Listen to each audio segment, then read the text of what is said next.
نبی اللہ الصلاة والسلام علیک یا نور اللہ صلی اللہ تعالی علیہ وسلم.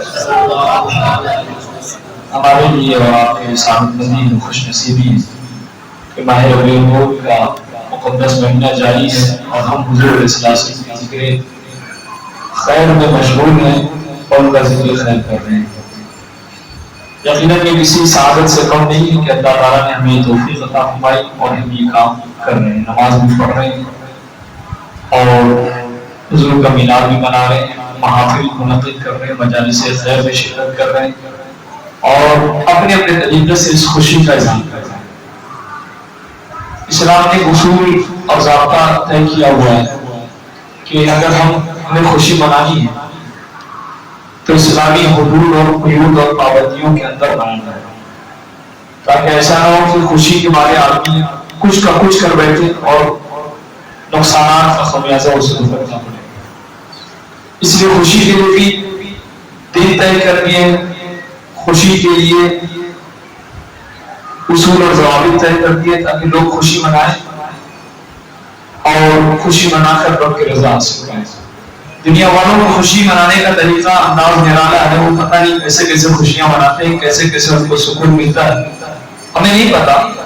لیکن ہمیں جب سکون ملتا ہے تو ذکر مصطفیٰ بنتا ہے, ہمیں سکون ملتا ہے ذکر خدا میں ملتا ہے, ہمیں محافل میلاد میں سکون ملتا ہے اور اس طریقے سے حضور کے جلوت و خلوت کا ذکر کر کے ہمیں سکون ملتا ہے, درود پاک کی محفل میں شرکت کر کے ہمیں سکون ملتا ہے, مجالس میلاد میں شرکت کر کے ہمیں سکون ملتا ہے. تو اپنے اپنے سکون اپنے اپنے مقدر کی بات ہے.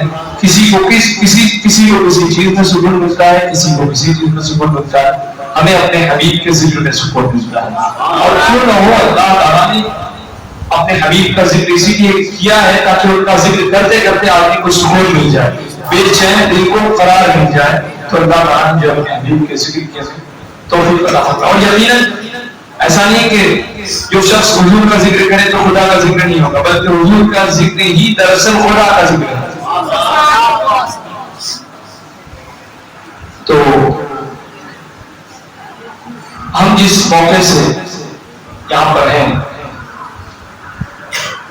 یہ گزشتہ جو شب تھی, گزشتہ شب سے پہلے کی جو شب تھی وہ شب نور تھی اور نور والی راتیں تھی, نور بھری رات تھی اور نور لٹانے کی رات تھی, تقسیم ہو رہا تھا وہ. اور کل کا جو دن تھا وہ خالی تھا, اس لیے کہ دیگر اور برادران وطن ان کا بھی تہوار ایک ساتھ ہونے کی وجہ سے آج ہم نے عظمت رسالت کے حوالے سے, حضور کے ناموز کی رسالت کے حوالے سے ہم نے جو جلوس کا پروگرام تھا ہم لوگوں نے آج منعقد کیا ہوا. ہماری ذمہ داری بنتی ہے کہ ہم اس جلوس میں اظہار عقیدت میں عاشق رسول ہونے کی حیثیت سے اپنی ذمہ داری کو مد نظر رکھتے ہوئے حضور کی عظمت کے خاطر جلوس میں ضرور شریک ہوں. حضور کی عظمت ہم سے کوئی تقاضا نہیں ہے, بس تقاضا یہ ہے کہ جب نبی کی محبت کی بات آ جائے تو پیچھے مت پیچھے.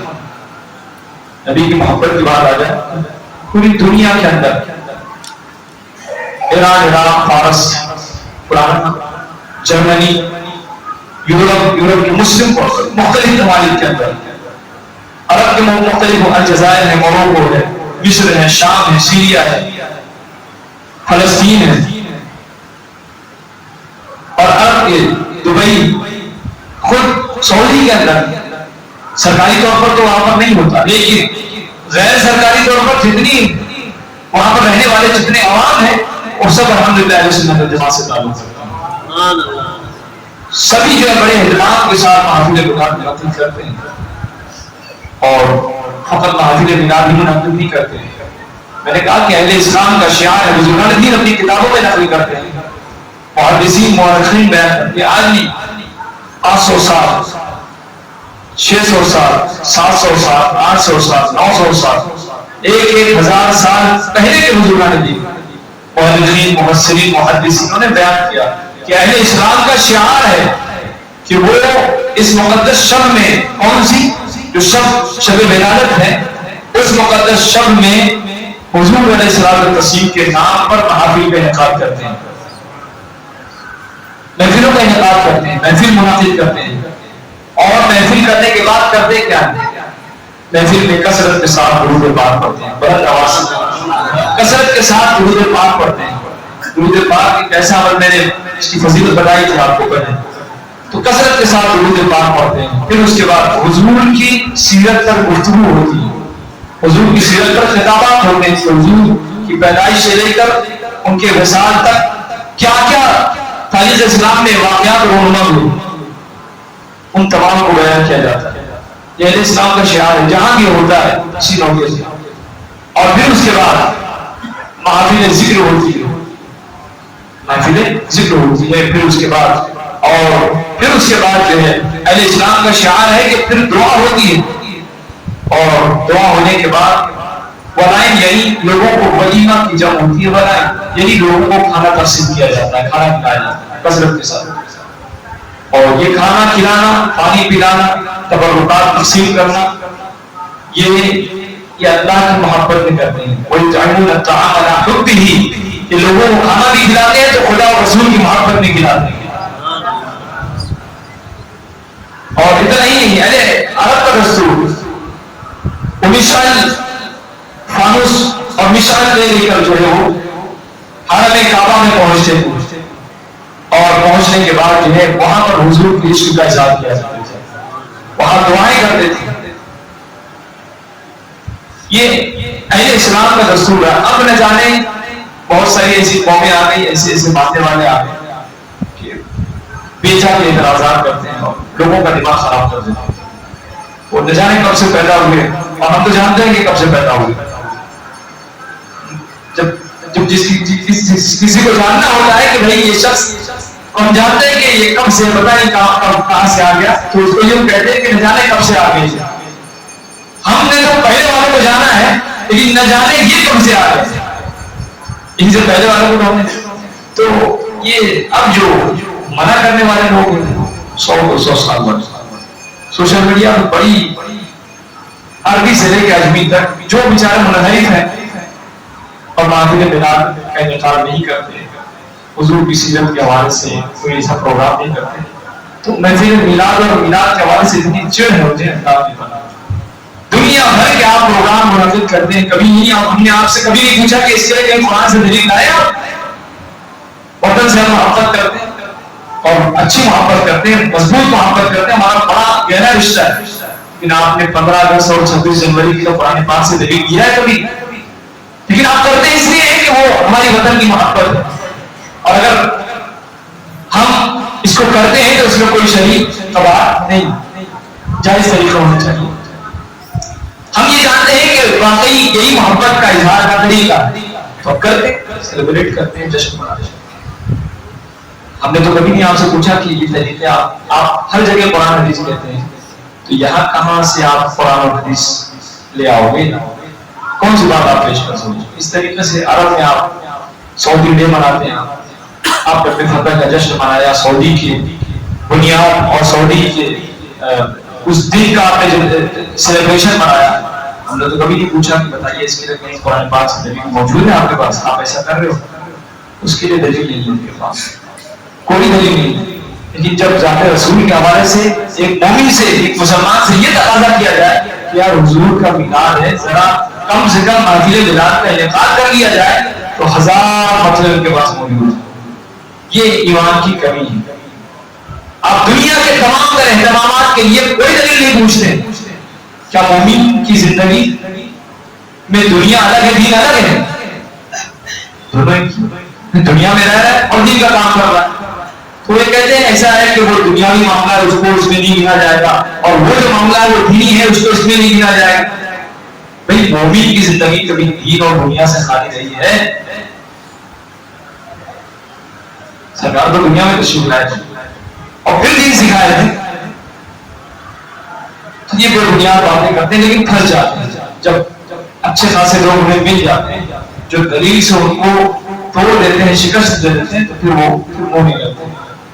اس طریقے سے ہمارے ذہن و فکر کو توڑنے کی کوشش کرتے ہیں اور غلط میسج ہمیں دینے کی کوشش کرتے ہیں، لیکن ہم اہل ایمان کا شیوا ہے، طریقہ ہے کہ ہم حضور کی محبت میں ان کے میلاد کی محفل منعقد کرتے ہیں، اور کرتے کیا ہے، کوئی غلط کام نہیں کرتے۔ کوئی اگر اس کے علاوہ کچھ کرتا ہو نہیں، ہم جو کام کرتے ہیں محفل میلاد منعقد کرتے ہیں، یہ ہماری نجات کا ذریعہ بن جائے گا۔ مچل کے کہیں آپ، یہ ہماری نجات کا ذریعہ بن جائے گا۔ کیوں؟ کیونکہ ہم نے ذکر خدا اور رسول کی اپنی محفل کا انتخاب کیا، انہی کے نام پر تو ہم کر رہے ہیں۔ اور پھر قرآن نے اپنے حبیب کا تذکرہ متعدد مقامات پر مختلف طریقے سے کیا ہے۔ قرآن پاک جب قرآن پاک نے کیا ہے تو ہمیں یہ ذہن دیا کہ تم بھی یہ کام کرو، درود پڑھو، تم بھی مل کر پڑھو۔ اس طریقے سے بے شمار ایسے کام ہیں جس میں ہمیں قرآن پاک نے ذہن دیا ہے کہ تم ایسا کرو۔ اور جس نبی پاک سے ہم اور آپ اٹوٹ محبت کرتے ہیں، بے پناہ محبت کرتے ہیں، اس نبی پاک کی محبت کا وعدہ اللہ تعالیٰ نے عالم ارواح میں لیا تھا۔ مشرق کے کہیں عالم ارواح میں اللہ تبارک و تعالیٰ نے نبیوں کی مقدس جماعت تھی جنہیں اللہ کو بھیجنا تھا، وصیت تھی، ان سے اللہ تعالیٰ نے فرمایا کہ میں ایک رسول تمہیں بھیجنے والا ہوں۔ تو اللہ تعالیٰ نے نبیوں سے وعدہ لیا کہ جب تم اس نبی کا زمانہ پانا اور جب اس نبی کا ذکر تمہارے درمیان آئے تو ان پر ایمان لانا، ان کا احترام کرنا، ان کی اطاعت کرنا۔ یہ اللہ نے کس سے وعدہ لیا؟ نبیوں سے۔ نبی کون ہوتے ہیں؟ اللہ کے مخصوص بندے ہوتے ہیں، مخلوق میں اللہ کے مخصوص بندے ہوتے ہیں جو نبیوں سے وعدہ لیا گیا۔ تو نبیوں سے وعدہ اس لیے دیا گیا کہ نبی اگر وعدہ کر لیں گے تو امتی خود بخود وعدہ کر لیں گے۔ نبی جو ہے وہ زمین پر اللہ کے حکم کو نافذ کرنے کے لیے آتے ہیں۔ پتہ چلا کہ نبی کے ذریعے سے امتیوں سے بھی جو ہے وعدے کی پابندی دی جاتی ہے، دیا جاتا ہے۔ اور پھر قرآن پاک نے کہا وَتُعَزِّرُهُ وَتُوَقِّرُهُ وَتُسَبِّحُهُ بُكْرَةً وَأَصِيلًا۔ قرآن پاک عزت کرنا، اس کا احترام کرنا، یہ قرآن پاک کا اللہ تبارک نے جو۔ اور پھر اس کے بعد جو ہے یہی نبی ہے، نبی کی محبت کو اگر ہم نے صحیح دل سے اپنے دل میں بسا، صحیح طریقے سے اپنے دل میں بسا لیا تو یہی محبت کا حال یہ ہوگا۔ صحابی رسول، میں واقعہ آپ کے سامنے پیش کر چکا ہوں۔ صحابی رسول نے انہوں نے فرمایا یا رسول اللہ، بڑی تشویش ہے مسئلے میں کہ قیامت کب آئے۔ حضور نے علامتیں بتا دی لیکن دن اور وقت نہیں بتایا۔ دن بھی بتا دیا، وقت بھی بتا دیا، لیکن یہ نہیں طے کیا کہ کب آئے گی۔ علامتیں اس کی بتا دی۔ صحابی رسول نے پوچھا یا رسول اللہ قیامت کب آئے گی؟ حضور نے فرمایا کہ قیامت کی بات اپنی جگہ، تم یہ بتاؤ کہ تمہارے پاس تیاری کیا ہے؟ تم نے کچھ تیاری کی ہے قیامت کی؟ اگر قیامت آ گئی تو تم کیا کرو گے؟ تمہارے پاس کوئی تیاری ہے، کچھ پیش کرنے کے لیے ہے؟ صحابی رسول تھے، انہوں نے کہا صحابی رسول تھے، بے شمار عمل انہوں نے کیا تھا، بہت نیک تھے، اچھے تھے، پرہیزگار تھے، اور اللہ کے رسول کے دامن کرم میں ہمیشہ جو ہے وہ اٹھتے بیٹھتے، ہر سانس اللہ کے رسول کے دامن کرم میں ان کی گزرتی تھی۔ حال یہ تھا۔ اور پھر اس کے بعد ان کا جواب سنیے، وہ کہتے تھے کہ وہ کچھ ایسے عمل تو نہیں ہے میرے پاس، لیکن البتہ اللہ اور اس کے رسول سے محبت کرتا ہوں، اللہ اس کے رسول سے محبت کرتا ہوں، اور اپنے دعوے میں جھوٹا نہیں، اللہ اس کے رسول سے محبت کرتا ہوں۔ سرکار نے فرمایا، قربان جائیے کہ سرکار فرماتے ہیں کہ انت مع من احببت، تو تیرا حشر وہی کے ساتھ ہوگا جس سے تو محبت کرتا ہے۔ یہ محبت ہے۔ تو یہ محبت اگر ہم نے اپنے دلوں میں جاوزی کر لیا، بسا لیا، بٹھا لیا، اسی محبت میں ہم جینے مرنے لگے تو یقیناً ہمارا حشر بھی حضور علیہ السلام کے ساتھ ہوگا۔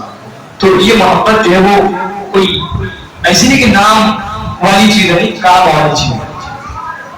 اسی محبت کی بنیاد پر ہمارا حشر ہوگا، اور خدا کرے کہ ہمارا حشر اسی محبت کی بنیاد پر۔ میں نے ایک واقعہ گزشتہ 2 ہفتوں سے میں آپ کے سامنے پیش کروں، واقعہ اب نہیں میں چاہتا ہوں کہ اس کا ذکر کروں، لیکن محبت کا تقاضا یہ ہے کہ ہم اپنے نبی کے نام پر جو ہے متحد ہو جائیں، اپنے نبی کے نام پر نمازوں کی پابندی کی کوشش کریں، کثرت کے ساتھ حضور پر درود و سلام پڑھا کریں، یہ محبت کا تقاضا ہے۔ اور پھر جب بات آ جائے ذات رسول، تو اب ذات رسول کے حوالے سے ہمیں متحد ہو کر حضور علیہ السلام کے دفاع، ناموس کی عزت کے دفاع کے لیے بھی ہمیں کھڑا ہونا یہ ہماری ذمہ داری بنتی ہے۔ ماضی میں بہت سارے صحابہ کرام کی زندگی ہے، تو وہ یہ کہتے تھے کہ میں حضور میدان جنگ میں بے شمار ایسے مواقع آئے کہ صحابہ کرام حضور علیہ السلام پہ میدان جنگ میں ہوتے، لیکن صحابہ کرام حضور علیہ السلام پر دشمنوں کے وار سے بچنے کے بلکہ حضور علیہ السلام کی حفاظت کرنے کے لیے خود اپنا سینہ جو ہے پیش کر دیا کرتے تھے. یہ صحابہ کرام کی جو خصوصیت تھی اور صحابہ کرام کا معاملہ تھا. تو وہ جو ہے بے پناہ محبت کیا کرتے تھے، اٹوٹ اور ناقابل شکست محبت کرتے تھے. اور سارے لوگ ابھی اعتراض کرتے ہیں کہ میلاد اگر مناتے تو صحابہ سب سے زیادہ مناتے، میلاد اگر مناتے تو حضور علیہ السلام کے پاس کا زمانہ تھا میلاد منانے. ارے بابا وہ بھی وہ حضور علیہ السلام سے دور نہیں تھے، ہمیشہ شب ان کی دن اور رات حضور کے در پر ہوا کرتی تھی. ان کو کب میلاد منانا، ان کا تو ان کی ہر شب، ان کا ہر دن جو ہے حضور علیہ السلام کی میلاد نہیں گزرتا تھا. ہم زمانے نبوی سے دور ہیں اور پھر جو ہے ہمیں کتنی ضرورت ہے. ایسا محافل میلاد جب منعقد ہو جاتی ہے تو پھر اس میں ہوتا یہ ہے کہ ایک عاشقوں کو پر ایک کیف طاری ہو جاتا ہے، ایک سکون اطمینان طاری ہو جاتا ہے. وہ محسوس کرتا ہے کہ یقیناً ہم اپنے نبی سے محبت کرتے ہیں، اور اسی لیے یہ کام کیا جاتا ہے تاکہ لوگوں کے اندر عشق میں اضافہ ہو اور لوگ سچے مفتی عاشق رسول بن جائیں. خدا کرے کہ ہم اچھے اور سچے اور نیک رسول کے ماننے والے بن جائیں، ان کی محبت میں جینے اور بننے والے بن جائیں. اور ساتھ ہی ساتھ یہ جو دنیا میں حضور علیہ السلام کی ولادت سے قبل جو دنیا کے اندر تبدیلی اور واقع ہوئی، انقلاب آئے، پوری دنیا جانتی ہے کہ اس وقت فارس کے اندر، فارس میں آتش پرست لوگوں کے عبادت خانے میں 1000 سال سے آگ جلا کرتی تھی، جس کی وہ پوجا کیا کرتے تھے، جس کی بات کرتے ہیں. اور ایسا ہی 1000 سال سے اپنی نسلوں تک یعنی بے شمار نسلیں گزر گئی تھی. نسلوں کو انہوں نے وصیت کی تھی کہ یہ آگ بجھنا نہیں چاہیے، اس آگ میں ہماری عزت ہے، اس آگ کی ہم پرستش کیا کرتے تھے. وہ آگ جو ہے نسل در نسل، بیٹوں سے بیٹے بیٹے، اس طریقے سے وہ سلسلہ چلتا رہا. وہ ان کو وصیت کرے، وہ ان کو اس طریقے سے وہ جو ہے آگ کو کبھی بجھنے نہ دیا. حضور علیہ السلام کی ولادت کا وقت آیا، 1000 سال سے جلتی ہوئی آگ بجھ گئی وہ اچانک. اور پھر کیسے لوگ اسلام میں بڑے بڑے ان کے محلات ہوتے تھے، اس میں بے شمار جو ہے وہ پلر ہوا کرتے تھے، یعنی ستون اور پھر کمبوڑے تھے. اچانک حضور علیہ السلام کی ولادت کے وقت وہ ستون اور پلر جو ہے وہ ٹوٹ کر گر گیا. اب جو ہے نجومی اور کاہن جتنے تھے درباری ہوتے تھے اس وقت کے، تھوڑا بہت سن میں بولتے تھے، آج کی طرح نہیں پورا پورا ہوے میں بولتے. تو وہ جو ویسے بھی نجومیت سے کے پاس جانا ہو ایسا اسلام بنا ہے حرام. تو وہ جو ہے انہوں نے جب نجومیہ نے یہ حالات دیکھے تو بادشاہوں کے دربار میں جو نجومی ہوتے تھے وہ انہوں نے جو بڑی تشویش کا اظہار کیا اور کھلبلی مچ گئی کہ ایسا کچھ دنیا کے اندر لگتا ہے. یہ اچانک ایسا کوئی آثار تو نظر نہیں آ رہے ٹوٹنے کی، نہ آگ کے بجھنے کی، یقیناً کچھ نہ کچھ تو ہوا ہے. اور کیا ہوا ہے، انہوں نے اپنا جو وہ ماضی کے جتنے بھی کتب اور جتنے بھی پیشن گوئیاں تھیں اس پر انہوں نے نظر کرنا شروع کی. انہیں وہ اس بات پر پہنچے کہ ضرور دنیا کے اندر بہت بڑی تبدیلی آ چکی ہے، دنیا کے اندر بڑی تبدیلی آ چکی ہے. پھر انہوں نے پھر اپنی عقل کا گھوڑا دوڑانا شروع کیا. یہ پتا چلا کہ وہ نبی برحق جلوہ گر ہو چکا ہے، نبی برحق جلوہ گر. اس طریقے سے خانہ کعبہ ہر دور میں احترام کے لائق رہا ہے اور اللہ کا گھر رہا ہے، ہر دور میں رہا ہے. جناب آدم علیہ السلام سے لے کر اور جناب آدم علیہ السلام سے لے کر اب تک اور صبح قیامت تک، اور جناب آدم علیہ السلام سے پہلے بھی وہ فرشتوں کی عبادت کا رہی. زمین پر فرشتے جب آتے تھے، پھر جن اور پھر فرشتے، اس طریقے سے وہ ایک سلسلہ رہا ہے. لیکن کبھی بھی یعنی خانہ خدا محفوظ رہا ہے، خانہ خدا جو ہے وہ خانہ خدا ہی رہا ہے، اللہ کا گھر ہی رہا ہے. لیکن بعد میں ایسا ہوا کہ حضرت عیسیٰ علیہ السلام کے بعد کا جو خراب تھا، یعنی 576 سال یا 30 سال یا 65 سال، اس طریقے سے مختلف اور کی مختلف رائے ہیں، لیکن 500 سال تو کنفرم ہے. 500 سال کا یہ جو عرصہ فطرت کا زمانہ، اس میں کوئی نبی نہیں ہے، لیکن اللہ کے واحد بندے، اللہ کے ماننے والے بہت سارے بندے تھے. تو اس دور میں جو ہے جب لوگوں نے بت پرستی شروع کر دی تو بت پرستی کا بت بناتے تھے، بت بیچتے تھے اور بتوں کو انہوں نے خانہ کعبہ میں رکھ دیا تھا. تو یہ بات طے ہے کہ خانہ کعبہ میں پہلے بت نہیں ہوا کرتے تھے، پھر لوگوں نے بت رکھنا شروع کر دیا تھا اور پھر جو ہے اپنے وجود سے خانہ کعبہ کو گندا کرنا شروع کر دیا، بتوں سے جو ہے نفاق کرنا شروع کیا. اور لیکن قربان جائیے کہ جس شب حضور علیہ السلام کی ولادت ہوئی، خود جو ہے اچانک بتوں کے اندر زلزلے پیدا ہوئے اور خود جو ہے خانہ کعبہ میں جو رکھے ہوئے بت تھے، اور ایک 365 بت تھے، کوئی لات، کوئی منات، کوئی عزا، اس طریقے سے مختلف خدا تھے اور مختلف کام کے خدا تھے. یعنی فلاں کام یہ کریں گے، بارش تو یہ برسائیں گے، اور بارش کو اگر روکنا ہے تو بڑا، اور گرمی دینی ہے تو وہ ٹھنڈی دینی ہے، تو رزق دینا ہے تو بڑا خدا. اس طریقے سے انہوں نے کافروں نے اپنا خدا طے کیا ہوا تھا. تو اس وقت جو ہے بڑے بڑے جتنے بت تھے وہ اچانک جو ہے وہ زمین پر گر پڑے. اچانک حضور کی ولادت ہوئی اور وہ زمین پر گر پڑے. خدا ہوتے تو کم سے کم اپنی حفاظت تو کرتے ہو، یہ تو بیچارے مجبور و خدا ہے. اور 1000 مجبور پیشانیاں تھیں اور ایک مرکز سجدہ.